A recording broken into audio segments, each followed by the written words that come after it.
गोटे जिम अच्छी गोटे जिम रे 2 जन ट्रेनर अच्छा आम कौन गले ना आम गले प्रथम ट्रेनर को पचारे भाई मु डम्बल प्रेसटा माने चेस्ट डम्बल प्रेस केमी मारि से गोटे टेक्निक रे बतैला आउ गोटे ट्रेनर अच्छी आउ गोटे ताकू सी मन पलैला ताकू सेकेंड ट्रेनर को तुम पचार कि भाई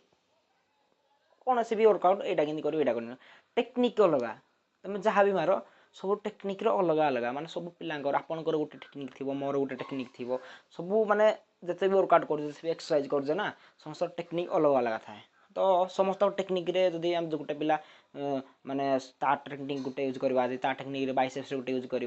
समस्त टेक्निक जब चेंज करिवो ना तो ताकू रिजल्ट ही मिलबनी तो आम कौन करवा ना जहाँ सहित भी वर्कआउट करुचे निजे भी वर्कआउट करुचे तो निज टेक्निक सब कर तो जहाँ सहित भी वर्कआउट जहाँ टेक्निक भी यूज कर वर्कआउट कर जहाँ गुरु बोली भावुच ता सहित वर्कआउट कर टेक्निक मसे 2 मास 3 मास वर्कआउट कर फास्ट तापर जापर तुम वर्कआउट काम दौर ना दौनी।